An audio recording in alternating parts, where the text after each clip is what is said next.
Hey everyone, today we're going to finish up the notes from yesterday. We were talking about finding limits from graphs. We're doing a little intro to limits, so I want to continue on with the notes here. So I've got a couple of things here. Hopefully, like it says, you're comfortable with this whole idea of limit value and how it's actually different from a function value. So I'll show you a little bit more of that with the rest of these notes. So if you look at the graph on the left, it says when looking for a limit value at x equals c, imagine that you've got a thick vertical line covering up x equals c with only the graph showing on either side of it. So now you're looking to see what y value the graph is approaching on either side of that value. Okay, so in this case, in this example, right, you're trying to find the limit as x approaches 2. So that's why we put this bar over 2. And then you're looking at what the graph is doing to the left and to the right of 2. Okay, and if it seems to be approaching the same y value, then the limit exists and it's at that y value. Otherwise, the limit does not exist. Okay, so if you look over here at the one on the right, there's two vertical black bars here. They're a lot thicker because now we're talking about the function value. Okay, so we're not interested in what the graph is doing on either side of that value. We just want to know what it is at that value.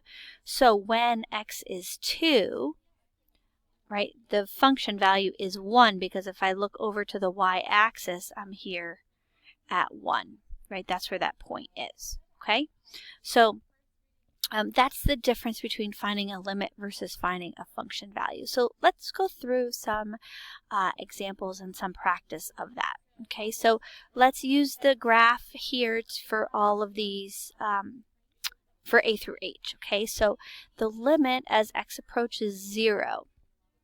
Okay, so if I were to cover up 0 here, and you can kind of do it mentally, just kind of cover it up. You're looking to the right and to the left, and if it's approaching the same value from the right and to the left, it has a limit. In this case, it does. It's approaching the value of 6 to the left of 0 and to the right of 0, so my limit as x approaches 0 is 6. Okay, in letter B, we want to look at the limit as f of x approaches 6 only from the left. So I'm coming from the left. I'm going this way.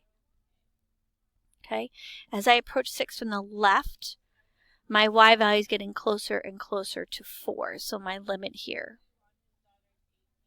is 4. In letter C, I've got the limit of f of x as x is approaching 2 from the left. Okay, so here's 2. I'm approaching 2 from the left, so I'm going this way. Okay, and as I'm approaching 2 from the left, my limit, or my value, is getting closer and closer to 0, so that's going to be 0. Okay, for letter D, the limit as x approaches -6. Right, so that negative is in front of the number, so it's not saying as it approaches 6 from the left, it's just as x approaches -6, which means the right-hand limit and the left-hand limit have to be the same thing. So, is the graph approaching the same number from the right and from the left? Well, the graph doesn't exist to the left of it. It terminates right here at -6. So because the limit from the left doesn't even exist, we can't say that the limit at that value exists at all because it's not the same from the right and the left. So we would say D and E. Okay. The limit as x approaches 1. Okay, the limit as x approaches 1. So I'm looking at x equals 1. So I'm looking to the right and to the left. So this is approaching it from the left right here. I'm approaching it from the right. So the limit as x approaches 1 from the left and 1 from the right, it's approaching that same value. They're both approaching 3. So that limit is 3. So now for f and g, they didn't ask me for the limit, they asked me for the function value. So I want to know what f of 1 is, so I'm going to look at where the graph exists at 1. It doesn't exist up here. It exists right here at 1. So when x is 1, y is 1. So f of 1 is equal to 1. Okay, similarly, f of 2, I'm looking for where that graph exists. It's up here. This is the filled in dot right here. So that happens at 2. And now the limit as x approaches 2, well, if I approach it from the left, right, it's approaching 0, but if I approach 2 from the right, my graph is up here, and that's approaching a different value. That's approaching 2. Okay, so because my limit from the left and my limit from the right are not the same, my limit does not exist. Okay, so it's a very visual thing when you're looking at a graph. You just have to kind of take it step by step when you're looking at those. Okay, so just like with other things, we do have properties of limits.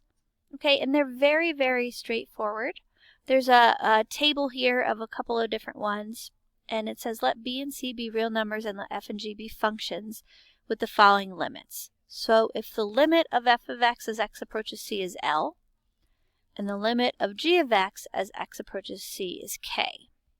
Okay, so we've got these different rules. So this one is just saying the limit of some constant value b.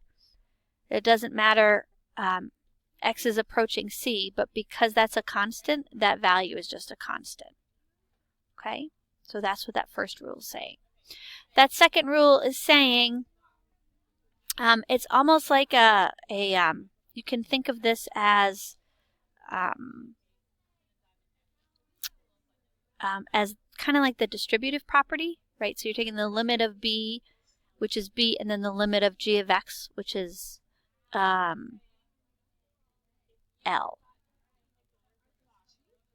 Okay, I think that might be a, oh no, I think we're okay there. Okay.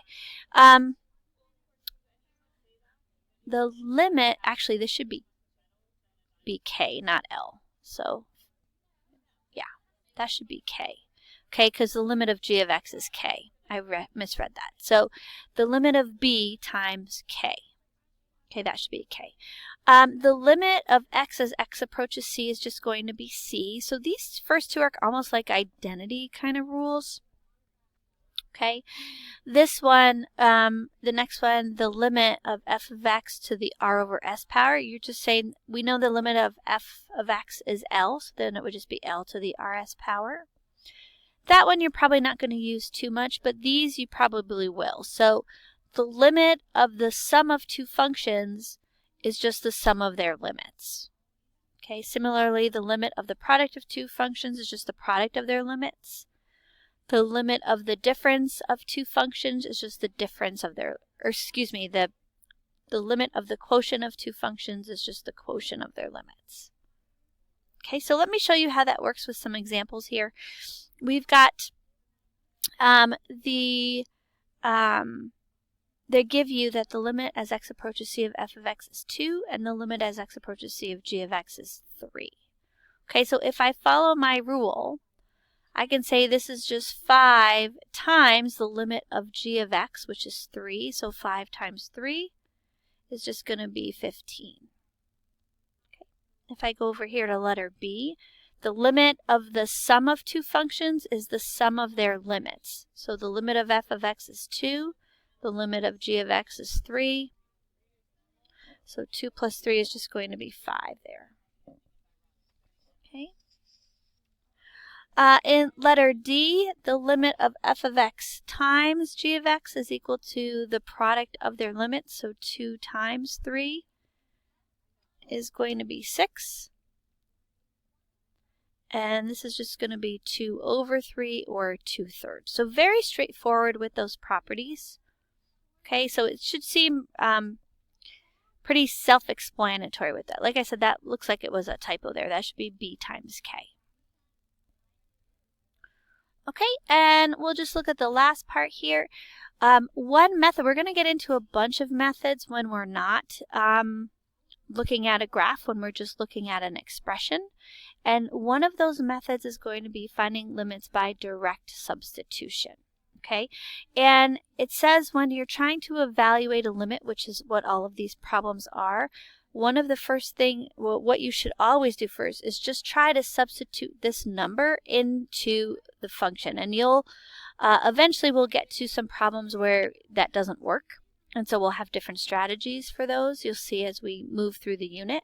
But for now, direct substitution in these problems is going to work just fine. So all it means is you're plugging in that value that x is approaching, or that limit value, into the actual expression. Okay? So for this one, I would say, okay, well, if I just substitute 1 in for x, that would give me negative 1 squared plus 1. So that's just going to be negative 1 plus 1, right, which is just going to be 0. In letter B, this is x is approaching 3.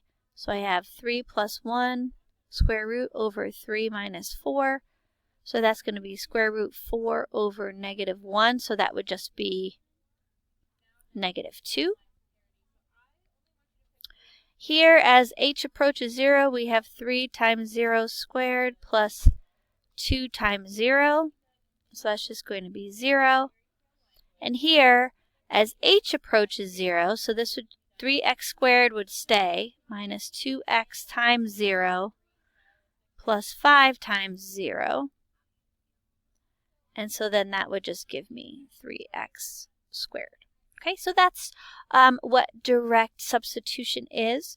Like I said, that's pretty straightforward. If you can do it, always do it that way. And we'll explore some other methods when we're not able to do direct substitution. Okay, so that wraps up these notes. We'll see you next time. Thanks, everyone.